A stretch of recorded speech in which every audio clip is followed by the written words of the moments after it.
Hola Cris, este es como una maqueta del trabajo 2 que queremos hacer y vamos a hablar acerca de lo anti. Entonces, vamos a empezar. Acá tenemos una constelación que hemos hecho y que vamos a ir explicando.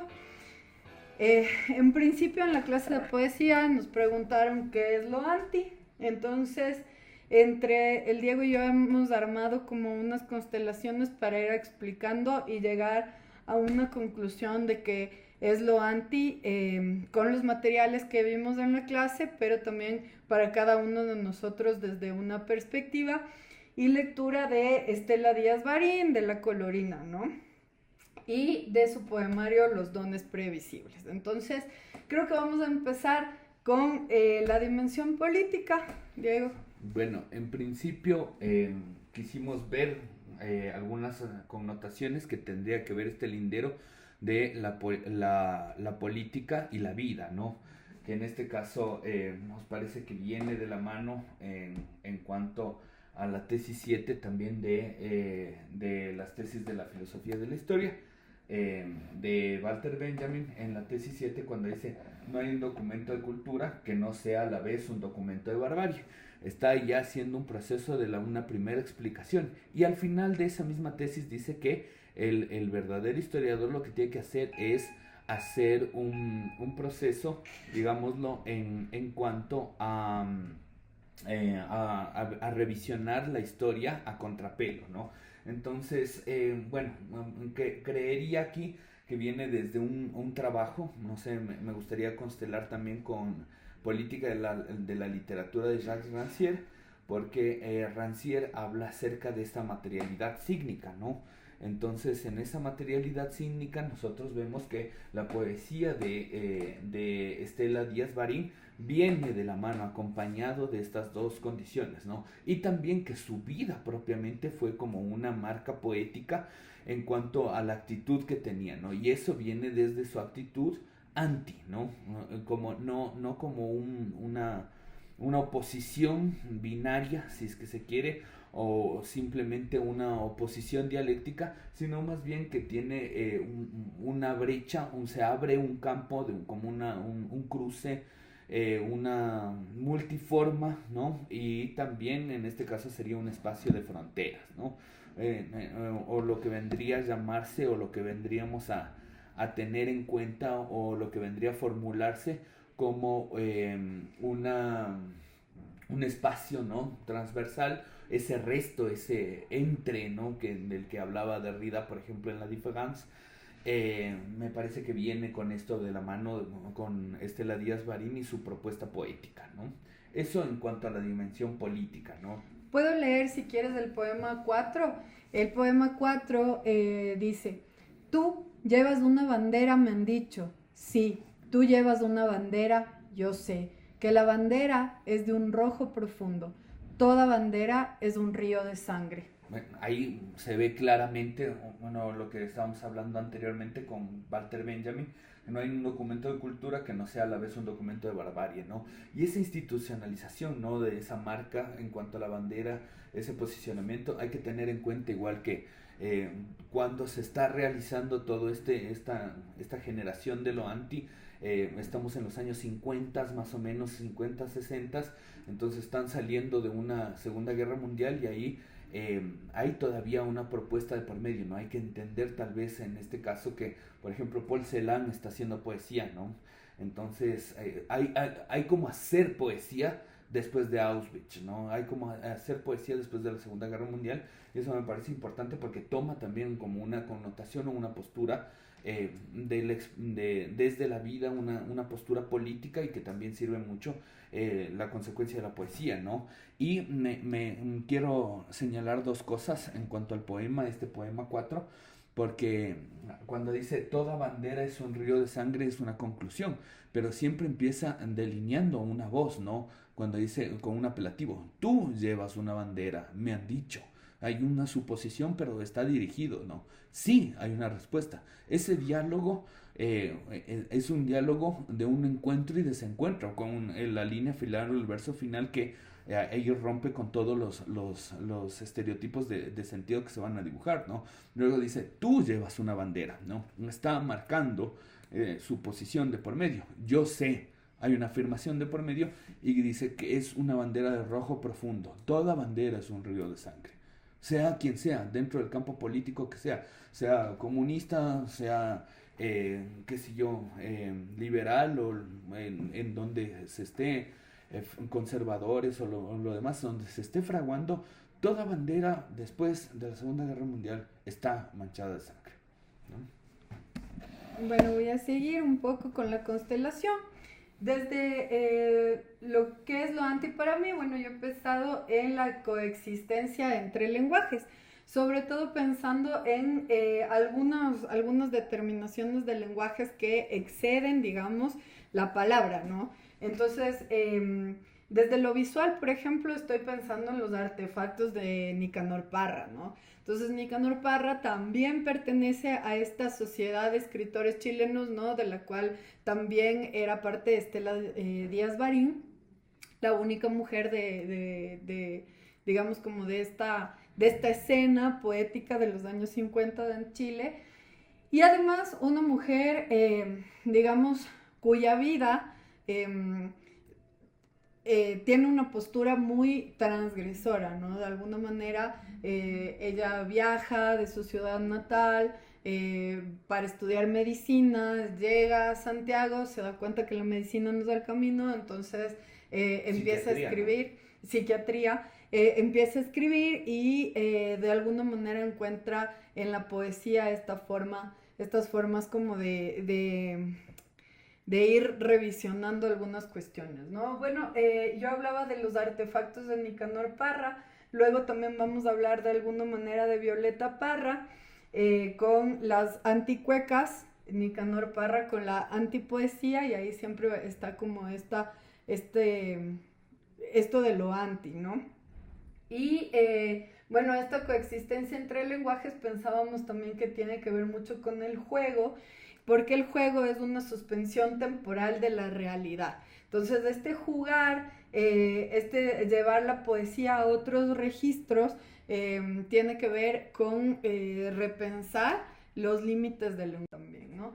Y entonces ahí yo estoy pensando en un par de poemas de Los dones previsibles, en los cuales Estela Díaz Barín está pensando mucho en el campo sonoro, que también es otra coexistencia, otro tipo de lenguaje, ¿no? Entonces este campo sonoro bueno, en principio me lleva a pensar, porque en estos poemas que estamos hablando, que ya voy a leer y hacer un análisis, serán los poemas 5, 6 y 7 de Los dones previsibles, y donde la sonoridad de alguna manera representa un desorden, pero también un orden al mismo tiempo. Es decir, el orden está determinado por justamente el sonido de tambor, como lo que ordena, digamos, la línea musical, pero también está como un desorden porque el sonido de tambor, si lo tomamos desde las intensidades colectivas, es un registro de resistencia de pueblos que han sido, digamos, históricamente como marginalizados, ¿no? Entonces, me hace pensar de alguna manera esta poesía también en dos registros sonoros, uno que estaba muy cercano a Estela Díaz Barín, digamos que es la anticueca de Violeta Parra, y la anticueca tiene que ver con romper la tradición de la música, que es la cueca, la música tradicional chilena, proponiendo esta anticueca, ¿no? Estamos acá con Karina Clavijo, que es una etnomusicóloga muy importante, y ahora vamos a hablar acerca de Violeta Parra. Entonces, Cari, la primera pregunta tiene que ver con la vida de Violeta Parra, más o menos el contexto histórico en el que ella vivió, y que nos cuentes lo que tú conoces de ella. Bueno, pues Violeta Parra era hija de un profesor, él también tocaba guitarra, y ella empieza obviamente todo un camino del arte popular con sus hermanos, que son los Parra, ¿no? Todo un contingente. Violeta era realmente mágica en el sentido de que ella se inventaba el arte y hacía cualquier cosa, era realmente en un sentido bien político. Ella decía, yo tengo la sangre súper roja, como los comunistas, ¿no? Entonces ella era una mujer de una filosofía y de un pensamiento muy claro. Además era una historiadora, una antropóloga, una etnomusicóloga de su época, porque ella iba recogiendo por todos los pueblos de Chile las canciones, los repertorios y las formas de hacer, ¿no? Entonces, en ese sentido, Violeta fue una gran maestra, una gran investigadora, pero además también como artista fue una de las primeras mujeres latinoamericanas en exponer en el Louvre, ¿no? Con toda digamos, estos bordados que ella los hacía básicamente con técnicas ancestrales. Entonces, en ese sentido, Violeta pues, es toda una magia. Y claro, cuando se destaca como compositora, que es justamente esas letras tan incisivas, picantes y serias. Pero también me hace pensar en otros registros sonoros que pasan en Latinoamérica. En los años 60, por ejemplo, cuando digamos que en los años 50 está como este auge de la poesía chilena y digamos como lo anti, y pienso en un grupo musical peruano que se llama Los Saicos, ¿no? Que de alguna manera es un grupo musical que también es muy transgresor dentro de la mezcla de sonidos. Voy a hablar de Los Saicos después. Primero quiero hacer como un análisis de los poemas de Estela Díaz Barín para luego remitirme a Los Saicos como un proceso de constelación. Entonces yo voy a leer el poema 5 que dice: la voluntad de latir está en el sonido. La multitud del tambor es la voz de la muchedumbre. La voz del tambor es un corazón que late herida abierta en una sola instancia. Entonces en este poema podemos ver que la voluntad de latir está en el sonido, es decir, que el sonido y la multitud del tambor también son las voces de la muchedumbre. Acá este poema tiene, digamos, la intensidad colectiva, pensar como la música, como el sonido, como el tambor, como la sonoridad, como la intensidad de la colectividad en la plaza pública, digamos como en resistencia, en rebelión también, ¿no? La voz del tambor es un corazón que late herida abierta en una sola instancia, es decir, la voz del tambor está retumbando como las heridas abiertas de todos los pueblos que utilizan los tambores como, como un sonido de rebelión, como un sonido de grito, digamos, grito desgarrado de la rebelión, ¿no? En el poema número 6 dice: me refugio a la sombra de la percusión, cerca de lo que atraviesa mi piel, a la orilla del contenido manantial, a la sombra de una mirada oscura. Escucho los timbales desde los campos muertos. En este poema también está hablando de la percusión en el primer verso y cómo la percusión, cómo este sonido de los tambores atraviesan su piel y a la orilla del manantial, a la orilla de la mirada, escucha los timbales, ¿no? Y entonces en este poema está muy presente el cuerpo de la poeta, ¿no? El cuerpo como el refugio, pero también el cuerpo como la reacción frente al sonido del tambor, ¿no? Como un referente histórico de lo que está escuchando, de lo que significa salir a la plaza pública, de lo que significa poner los cuerpos en la plaza pública bajo el sonido de las percusiones, ¿no? Y bueno, entonces, a partir de este análisis acerca de la intensidad colectiva de los campos sonoros, de llevar el cuerpo a la plaza pública, de pensar en las batucadas, ¿no? En los tambores y en las percusiones como esta dialéctica entre el orden y el desorden, me remite un poco a lo que ya hablaba antes, a este lenguaje sonoro de los años 60 que empiezan, digamos, como una tradición transgresora en América Latina, ¿no? Y esto yo lo pienso y hago relación porque cuando buscas cosas de Estela Díaz Barín en el internet, muchos de los artículos la mencionan como una poeta punk. Y a los Psychos los mencionan como los pioneros del género punk. Entonces, cuando yo leo esto del punk en Estela Díaz Barín en la década del 50 y lo punk de los Psychos en la década del 60 y veo la historia del punk, digamos, en Europa y en Estados Unidos que empiezan en la mitad de la década del 70, entonces digo, no, en Latinoamérica estaba pasando algo antes de estas transgresiones, más transgresores aún, y por eso hago esta, digamos, como esta conexión entre los poemas del campo sonoro de Estela Díaz Barín con los Psychos. Entonces quiero que escuchemos un poquito una canción de los Psychos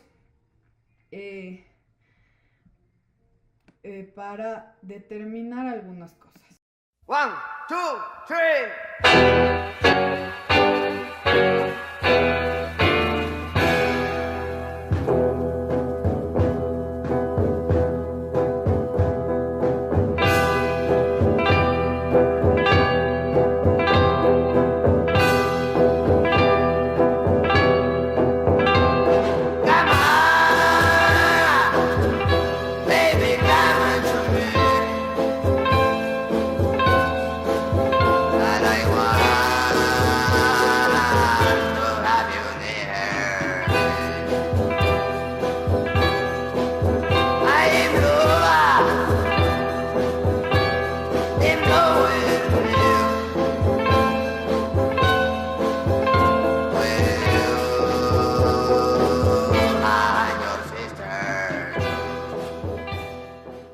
Bueno, entonces lo que quiero que nos fijemos de alguna manera es cómo empieza, ¿no? Digamos, la canción con las percusiones, los tambores, ¿no es cierto? Pero al mismo tiempo es una música de la mezcla, de la hibridez, porque no solamente que está haciendo como un proceso musical de la percusión, sino que está mezclando este género del rockabilly, que es un género muy, muy de Estados Unidos, con guitarras que parecen pasillos peruanos, y empieza con este grito desgarrador de alguna manera, pero el grito desgarrador está en inglés, ¿no? Dice, come on baby to me.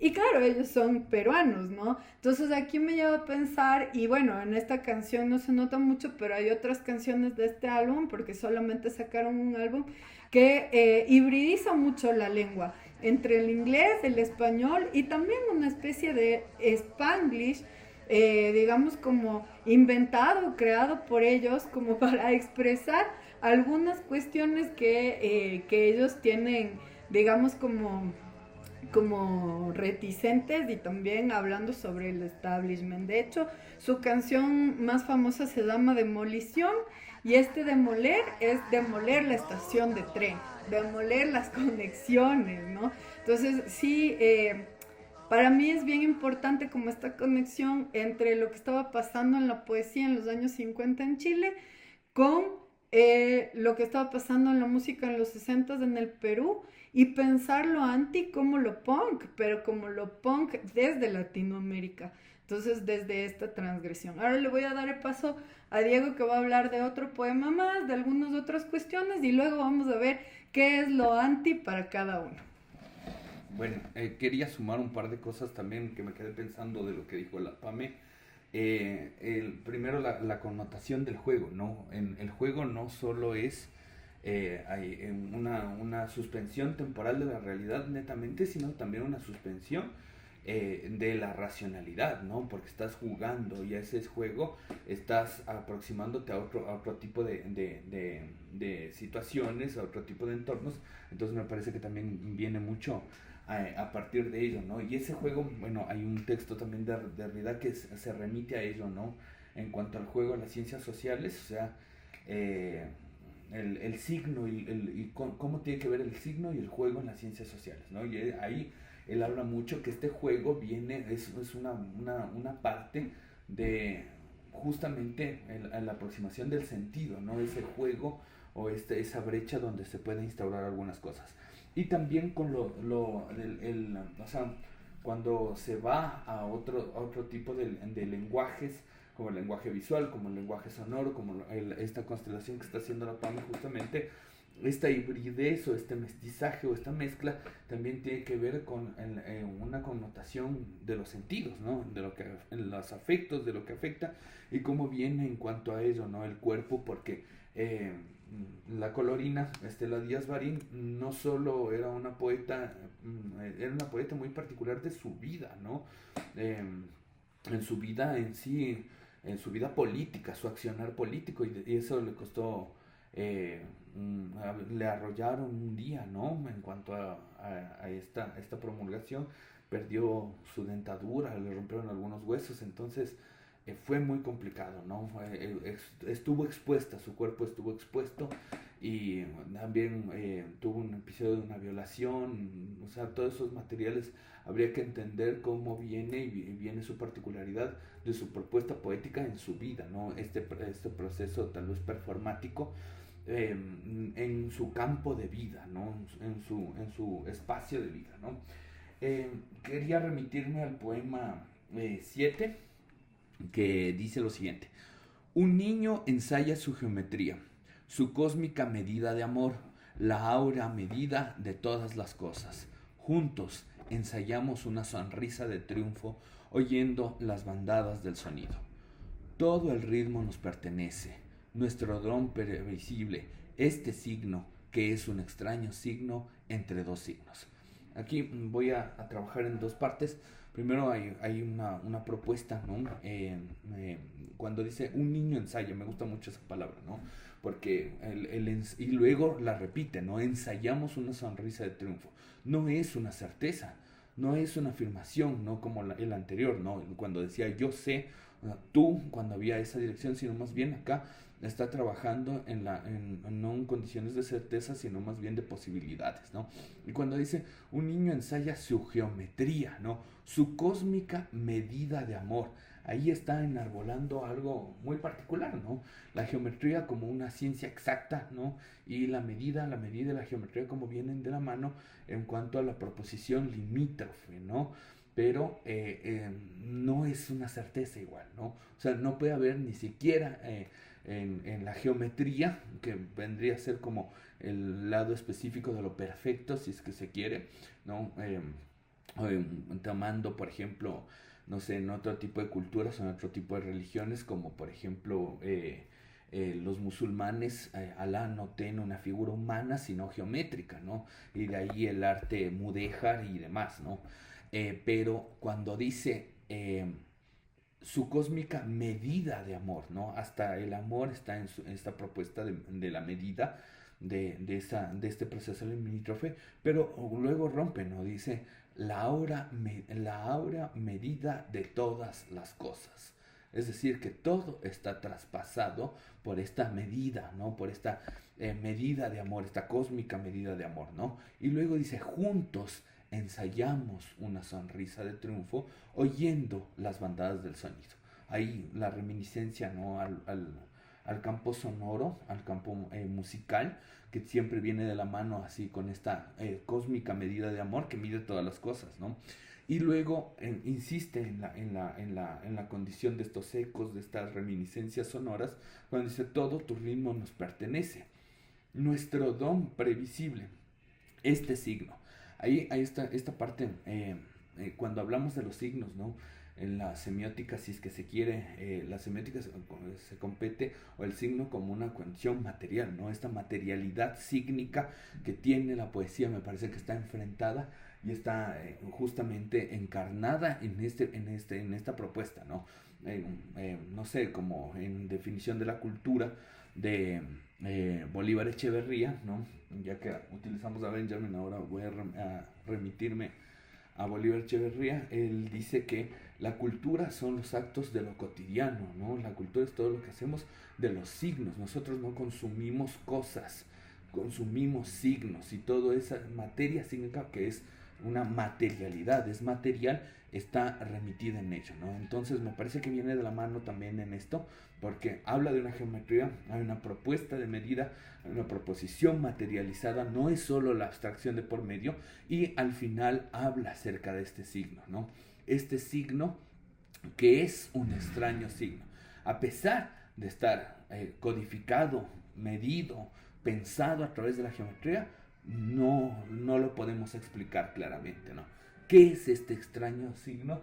Dice, entre dos signos. Es decir, las personas también están movidas o promovidas en su fusión poética del signo.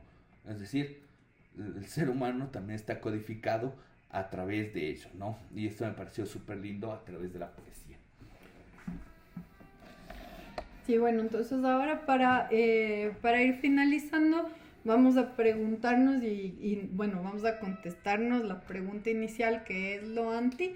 Entonces, de alguna manera, bueno, digamos que haciendo yo mi constelación entre la colorina y los saicos, pienso que lo anti tiene que ver con la transgresión, pero desde la mezcla, desde la hibridación, desde lo híbrido. Entonces, no solamente la colorina está pensando en la dimensión política de lo que estaba pasando, ¿no? De las condiciones de producción de su poesía, pero también está pensando en estas condiciones más culturalistas también, ¿no? De desterritorializar la poesía de los lugares en donde está, pensando en el campo sonoro y pensando que las sonoridades de los tambores y de las percusiones vienen de lenguajes de pueblos históricamente esclavizados, por ejemplo. Entonces me llama mucho la atención cómo es que ella llega a pensar este campo sonoro y a ponerlo de manifiesto en su poesía, ¿no? También pensando en el sonido y la plaza pública como una cuestión importante de poner el cuerpo dentro de lo público también. Eso por un lado, y bueno, los saicos en cambio me llama mucho la atención desde su propuesta híbrida también de mezcla en una época en donde lo folclórico representaba como la transgresión. Ellos piensan y van a tomar sonidos como el rockabilly, que son sonidos mucho más, digamos, de los Estados Unidos, ¿no? Que nacen ahí, pero que también vienen de los pueblos negros, de alguna manera. Entonces, llama mucho la atención cómo tanto Estela Díaz Barín en Chile, en los 50s, como los saicos en Perú en los 60s, piensan mucho en los tambores y en la percusión como parte fundamental de sus poéticas. Aunque ninguno sea o pertenezcan a estas, digamos, como los pueblos afro, ¿no? Y sin embargo van tomando estas cuestiones. Y también lo otro que me llama la atención es el uso del inglés como un proceso también transgresor, en lugar de que sea como algo que se adscriba a la norma. Entonces, para mí lo anti es eso, la transgresión desde la mezcla, desde la hibridización como de lenguajes y de la coexistencia entre lenguajes y que exceden, digamos, la palabra. Eso. Chévere. Entonces, yo también quisiese remitirme a esto de lo anti, pero justamente no verlo no como una oposición binaria, netamente como una dialéctica, si es que se quiere, como la dialéctica hegeliana, sino más bien desde otro ámbito, ¿no? Abrir una brecha, y esa brecha está, o otro camino, ¿no? Este campo de fronteras, de mezcla, de hibridez, como lo había denotado la PAME, es un espacio en los bordes, en los márgenes, ¿no? Y que viene justamente de una oposición, si es que se quiere, a la institucionalidad, ¿no? A ese orden o al modelo de la modernidad que fue totalmente captado y filtrado de Descartes y Kant, con el escudo de la razón de por medio, ¿no? Entonces, sacar ese desde los antipoemas, ¿no? Los artefactos de Parra, va en contra de esa racionalización, en contra de eso políticamente correcto. Estela Díaz Barín, de igual manera, tal vez, o sea, habría que ver que su construcción de figura pública de Estela Díaz Barín también tiene una propuesta, ¿no? Performática, política, pero su poética a veces parece más alineada, ¿no? Como un poco más, no tan transgresora, pero también, o sea, hay parte de ello, ¿no? Yo creo que van de la mano, ¿no? esta pregunta que teníamos en poesía y vida en un solo plano, se lo puedes llevar. O sea, no puedo dar certezas en cuanto a eso, pero sí me parece que la propuesta política no solo viene con la militancia, ¿no? Sino que la propuesta política, en la política de la literatura está en la elección de las palabras, en ese transcurrir, en ese reparto de lo sensible, como lo diría Rancière, ¿no? Y otra de las cosas que me interesa es justamente eso, ¿no? Esta figura, hasta cierto punto, de lo anti o de Estela Díaz Farín, como el anarquismo, ¿no? Esa brecha como pequeña en cuanto al anarquismo. Y bueno, tengo este libro que se llama Ficciones del Anarquismo, y aquí encontré justamente un capítulo que se llama La poética de la bomba, ¿no? Poética de la bomba. Y hay unas frases justamente de, por ejemplo, una de Wilde que me llamó mucho la atención. Dice: en otro tiempo yo era poeta y tirano, ahora soy artista y anarquista, ¿no? Entonces hasta el propio Wilde, pues, un caballero inglés, también funciona en esto, ¿no? A través de la poesía se vuelve un anarquista.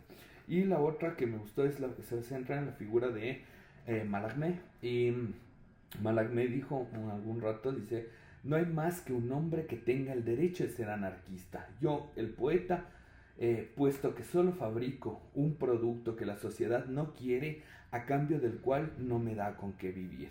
Y luego hay otra frase de Mallarmé muy importante que dice que yo no conozco más bomba que un libro, ¿no?